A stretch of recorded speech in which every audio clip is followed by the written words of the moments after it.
Hey guys, welcome back to my channel. আজকে নিয়ে এসেছি একটি ছোট্ট ভিডিও নিয়ে। সেটা হচ্ছে শ্রাবণ মাসের শিব ব্রতকথা। এই ব্রতকথা শুনলে তোমাদের মনোবাসনা অবশ্যই পূর্ণ হবে। তবে শোনো, পুরাকালে অমরপুর নামে একটি নগরে এক ধনী ব্যবসায়ী বসবাস করতেন। দূর দূরান্তে তার নাম যশ ব্যবসা ছড়িয়ে পড়েছিল। ঐশ্বর্য মান যশ থাকা সত্ত্বেও সেই ব্যবসায়ীর কোনো সন্তান ছিল না। দিনরাত তিনি চিন্তা করতেন, আর মৃত্যুর পর এই বিশাল ধনসম্পত্তি কে দেখভাল করবে।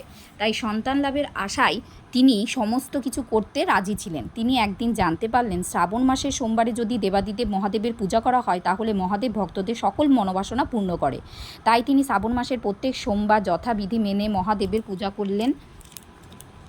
ব্যবসায় নিষ্ঠা ভক্তি দেখে শিবজয়া পার্বতী ভগবান শিবজিকে বললেন, এই ব্যবসায়ী আপনার একজন সত্যিকারের ভক্ত। সেই শ্রাবণ মাসের প্রত্যেক সোমবার যথাবিধি মেনে আপনার পূজা করেছেন, তাই এই ব্যবসায়ের মনোবাসনা আপনার পূর্ণ করা উচিত। তাই ভগবান শিব পার্বতীকে বললেন, এই পৃথিবীতে সমস্ত মানুষকে তার কর্ম অনুসারে ফল প্রদান করা হয়। পার্বতীর এই কথা শুনে বললেন, আপনাকে কিন্তু এই ভক্তের মনোবাসনা পূর্ণ করতে হবে, কারণ সে অন্য পাঁচজনের থেকে আলাদা। দেবী পার্বতীর এই আগ্রহ দেখে মহাদেব পার্বতীর কথা ফেরাতে পারলেন না। তিনি বললেন, তিনি এই ভক্তকে সন্তান প্রাপ্তির বরদান করছেন, কিন্তু তার এই সন্তান 16 বছর অবধি জীবিত থাকবে। তাই ভগবান শিবজি সেই ভক্তের স্বপ্নে দেখা দিয়ে বললেন, তিনি তাকে পুত্র সন্তানের বরদান করছেন, কিন্তু সেই সন্তান 16 বছর অবধি জীবিত থাকবে। এরপর সেই ভক্তের ঘরে ফুটফুটে সন্তান হয়।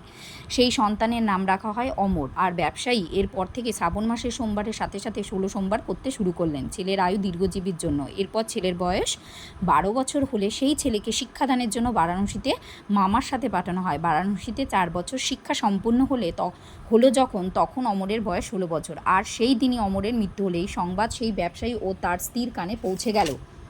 এই ঘটনায় শিবজয়া পার্বতী অসন্তুষ্ট হলো। তিনি মহাদেবকে বললেন, যে ভক্ত সারা সোমবার আপনার পূজা করলেন আর তার প্রতি আপনার কৃপা হলো না। তখন মহাদেব বললেন, এটা তো বিধির বিধান। তখন পার্বতী বললেন, তাহলে ভক্তির কি কোনো দাম নেই? তখন মহাদেব পার্বতীর এই আগ্রহ দেখে অমরকে আবার প্রাণদান করলেন। এই পৃথিবীতে শ্রাবণ মাসের সোমবার যারা পালন করবে নিষ্ঠা সহকারে, ভগবান শিবজি অবশ্যই ভক্তের মনোবাঞ্ছা পূর্ণ করবে। ধন্যবাদ।